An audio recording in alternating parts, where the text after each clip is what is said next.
coming to GS4, what will fetch more marks? So I have seen at least 2 to 3 mistakes made in the GS4 papers. So I'll start with the case studies. So in the case studies, everybody has the habit of, writing this circle diagram, highlighting stakeholders as introduction, right? And then writing facts of the case, putting a table or something.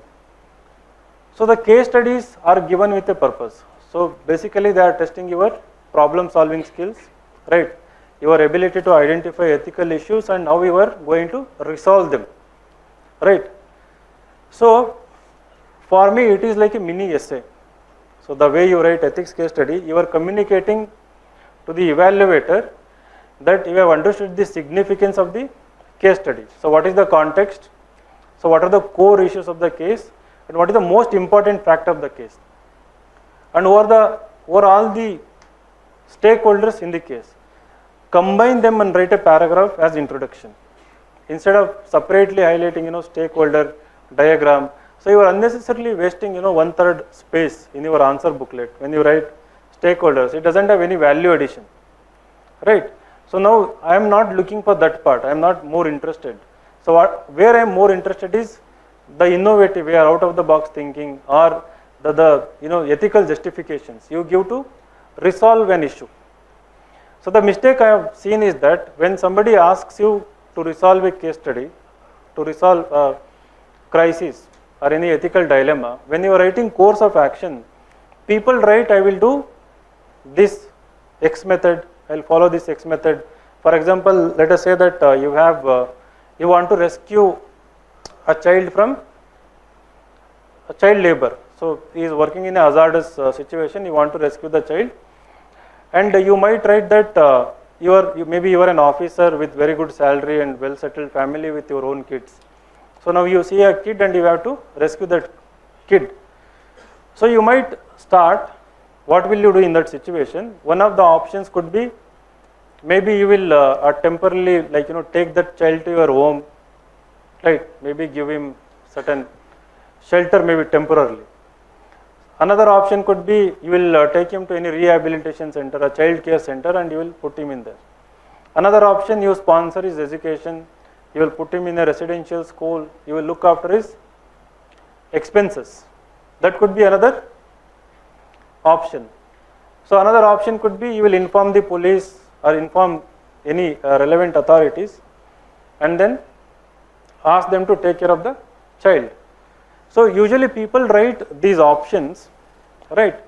But seldom they give ethical justifications. Now if you are thinking about informing the police authority or any authority, relevant authority, and requesting them to take care of the child, why are you doing that? Right? So what is the ethical justification for this particular course of action? Right? The people who write ethical justification. Now ethical justification can be, maybe one of the theories may be supporting this particular course of action, right? Second, there may be a Supreme Court observation, directive, a case, right, which can justify your particular course of action. That is both legal and ethical in that moment to do so, right? Or there may be a precedence. Somebody had set an example which was applauded, which was accepted largely by the society. So you are trying to go with that particular course of action. You can quote that also, right? In some cases, you can pick up, lines or thoughts from moral stories or, these Mahabharata, Ramayana, other scriptures also. People have the issue that, don't you think if I read Mahabharata, it is a religious thing or something like that? So I don't think it is anything to do with the religious, right? So basically even they are also source of our morality, right? Right. So you can take the best of it, you can quote that also. So this ethical justification, if it is missing in your answer, you will not cross your 100 marks or 90 marks in ethics paper. Second aspect that is missing is pragmatism. So for some reasons people try to write ideal answers, right? They want to sound more ethical when they are writing. So idealism is not rewarded in your ethics answers.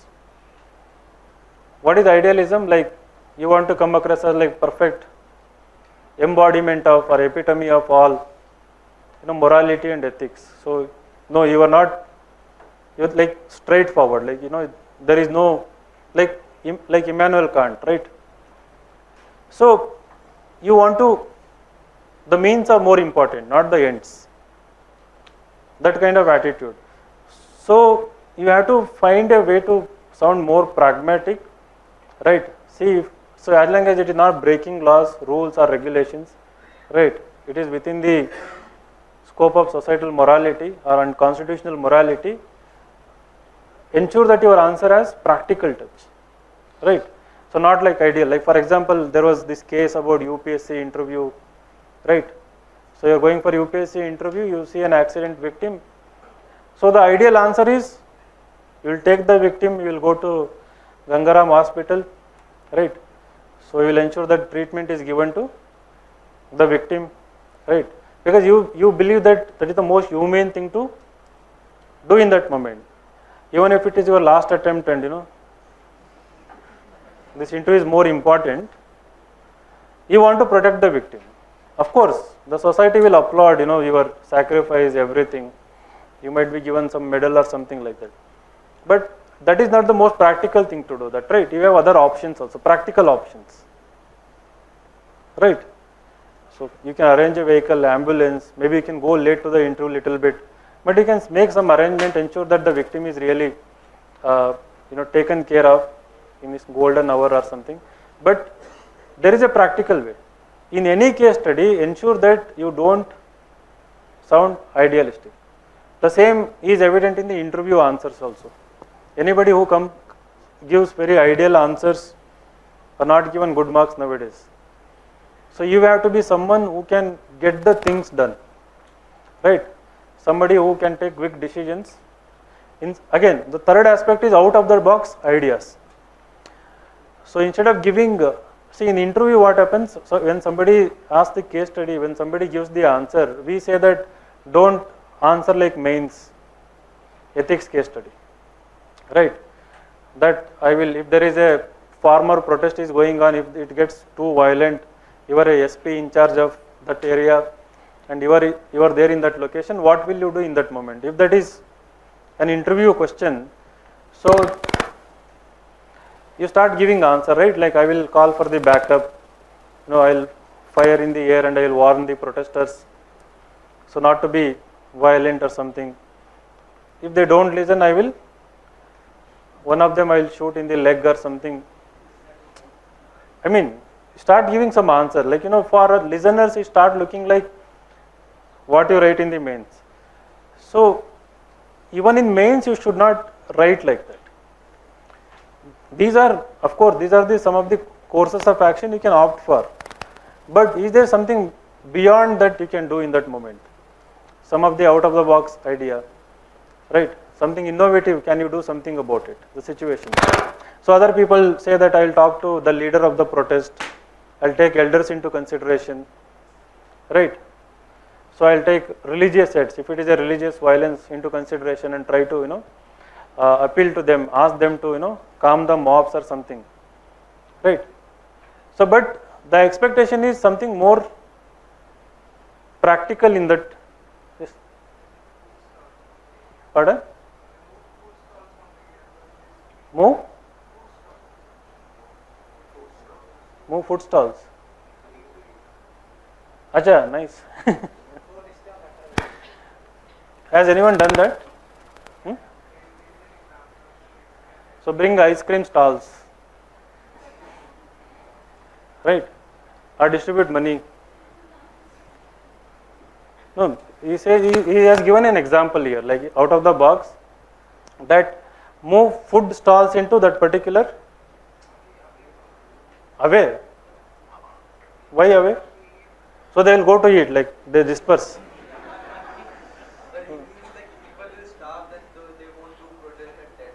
Acha, that is what you are basically starving them. Cut the supply chain. Okay, so in Bangalore also we saw nowadays what they do, they cut the internet immediately, right?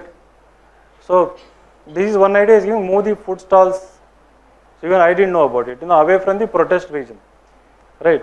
So that they don't have anything to eat except goli. So you move away, then they might calm down or something. Then you warn also on mic, there is no food, you stop. So good, I mean you have to think in that direction. And there are so many IAS officers, so many IPS officers across India who have actually implemented certain innovative ways. It can be to address the starvation problem, hunger problem, certain lack of infrastructure, education, health related. So for them, you study the best practices that are there for every theme.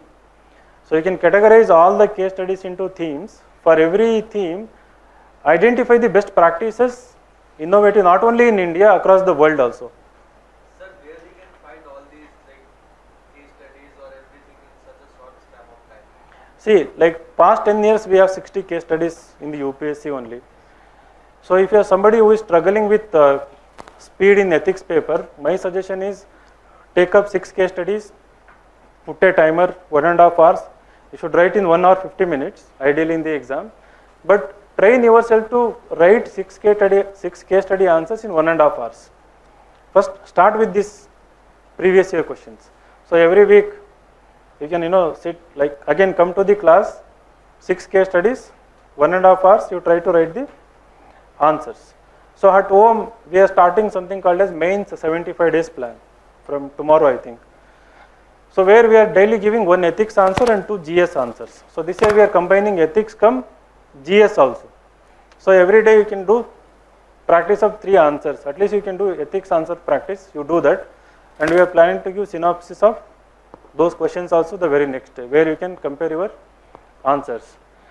Or also you can take all 3 questions of 7 days, and then again write it as a 3-hour test also if you want. So he's asking what the best practices of officers. No, you asked about case studies.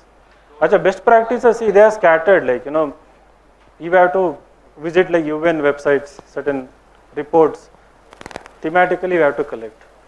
For example, if it is education, I would visit Finland education ministry website maybe, right? See what is their education model, which is applauded across the world, right? So maybe Japanese education system, they might have. I think if you can intelligently Google, you will find them. The timing was also the issue.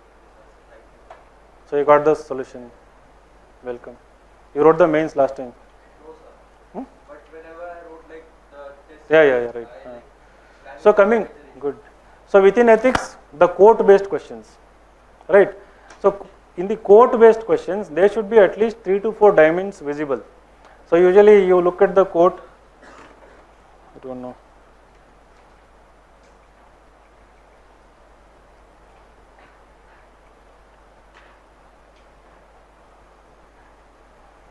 Integrity is a value that empowers the human being. Justify with suitable illustration. Integrity is a value that empowers the human being, right? Now when integrity is the value that empowers the human being, justify with suitable illustration, right? So that is for 150 marks. So you know the definition of integrity, right? So here also don't start with integrity is, right? What is the definition? So acting honestly even when across the time and space, correct? So acting honestly across the time and space, even when no one is absent or something like that. So it is being absolutely honest in all kind of circumstances, the integrity, right? Now the question is asking, integrity is a value that empowers the human being. So 150 words you have to write. I said there should be 3 to 4 dimensions in the answer.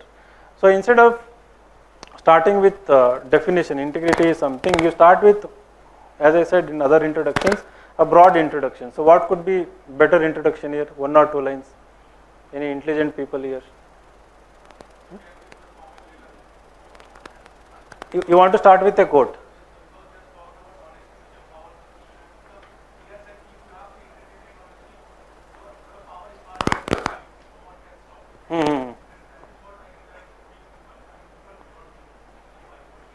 Good. So he wants to start with like quote of Vivekananda, life of Vivekananda, something like that. Any line you can think of for this. Integrity is a value that empowers the human being. Right. The key words are empowerment, empowering the human being, and it says that integrity is a key value in empowering the human being. Right. So for empowerment, what are all the other things essential?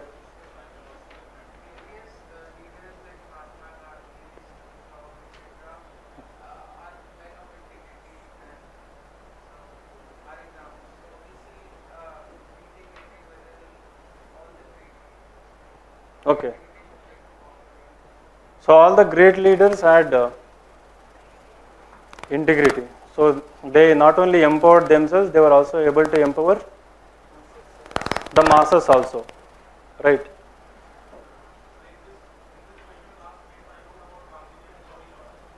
Acha, Gandhiji and Chauri Chaur. So his integrity to take back the, okay. Anyone who is good in ethics?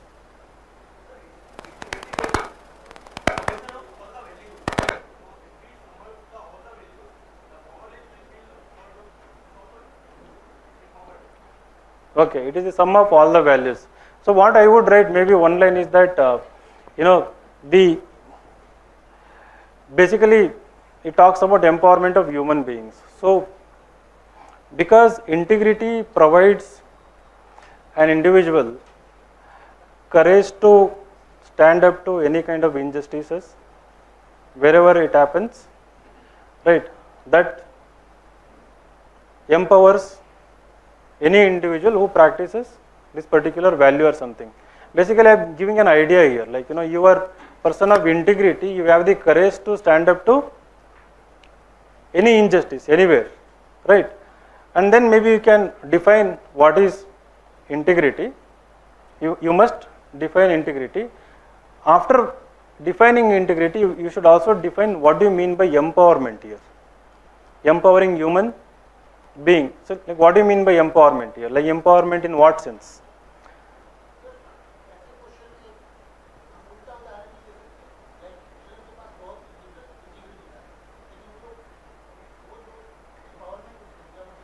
No, that we don't call it as integrity. So like what Hitler had was, nice, integrity is a positive concept. Always. Yeah, so of course, like you, in the answer you define integrity and define what do you mean, what is your definition of empowerment of human being? Like what do you mean by empowerment of human being?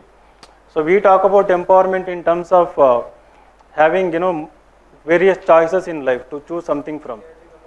In terms of having income security, in terms of social security, that can be empowerment, right? Enhancing one's capability, that can be empowerment. But in this case, when you have integrity, what is the definition of empowerment?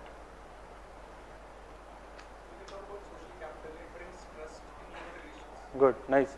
So it actually, when you are a person of integrity, so you will have a better opportunity to build a strong social capital, right? So you will build trust. Like if you are an officer with integrity, right? So you are better suited to govern. The people will trust more and more numbers, right? So that is one way. What are the 3-4 dimensions? You can ask few questions. Why and how that integrity empowers? Why and how that integrity empowers human being? So what is the process involved here? So you are a person of integrity, right? Now the quote is saying that it will empower human beings. Why and how that happens is the answer that is required in this question. Then you have to justify with suitable illustration, that why and how you have to justify with suitable illustration. So here illustration go for two kind of examples. One example from the life of thinkers, teachers, administrators, leaders, that is there in the syllabus. So another example which you have observed or which you have read in a story or something, like or your own experience also, right? So there should be two examples, one drawn from the life of the great people, another either from the scripture, some other kind of story kind of stuff here. And then in the conclusion, what will you write for conclusion in these kind of answers?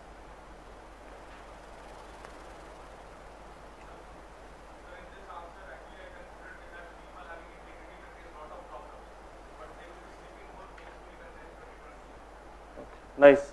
So he is saying that people who practice integrity in the life will face lots of problems, but at the end of the day they have more peace of mind, or their conscience is clear and pure, so they have better sleep. So that's what he is saying. Any other conclusion? How we can enhance integrity as a value in human beings? So can you write a generic conclusion like integrity is the bedrock on which transparency and governance ensures that not only the human being but the whole citizenry is empowered? Definitely you can write. Anything else? Any, in the light of any issue or any crisis, any event, can you write that conclusion? Now we talk about empowerment every day, right? Empowerment of women, empowerment humans, empowerment of everyone. But in our policy, in our day-to-day business of the government, do we consider this aspect? So we don't consider it, right? So maybe we can say that this can be brought as, yeah. See, try to stay away from KMK example and all. I mean, nowadays, so you go for better examples. Yeah. So in both essay and ethics paper, so never go for cliched, obvious, generic examples. So in essay what happens? So we see, if there is essay about values and all, we start seeing so much about Vivekananda, APJ Abdul Kalam, Mother Teresa, right? Sudha Murthy nowadays, and so many other people. So across the essays we see these kind of examples. Even in ethics answers also we see these kind of KMK, Durga Shakti Nagpal, Satyendra Jain. There are few more officers. Also, there is an IS officer who Armstrong Pame. started the Chuppi Tod movement for the empowerment of women. Like from domestic violence, they had Very good. Chuppi Tod movement that was started. So if you know these kind of things, you definitely mention them, but not the obvious generic. TN session maybe. See, like put extra effort. That is what is required in these. Now you think with respect to the competition. So you may be thinking that you are writing better example, but someone else is also writing similar examples. So try to collect better examples. There are hundreds of other personalities, and you need not be personality. I was talking about another student, like it was, the essay was about journey. Life is a long journey from human being to being human. So I was talking about one of the dimension, like there was this point that this journey starts from the moment of the birth of the human being or something, right? So I talked about, so what about the child? The child is innocent. It is already more humane than all the adult humans, right? So where is the point that this being humane, the journey starts, right? Now, what kind of examples you can start thinking about it, right? This is one dimension. When it comes to example, I was just saying that there is book Metamorphosis, Franz Kafka, I think, right? There is book of Crime and Punishment. There is a character who goes through so much of turmoil and, right, because he has committed a crime. Then the child example I was talking about Oliver Twist, the child character in the book. So there are characters within fictions and within these epics, or it can be a story of Lord Ram or some character in Mahabharata, Ramayana also, right? So try to bring even those personalities as examples also, right? So you need not go with the real life people all the time, right?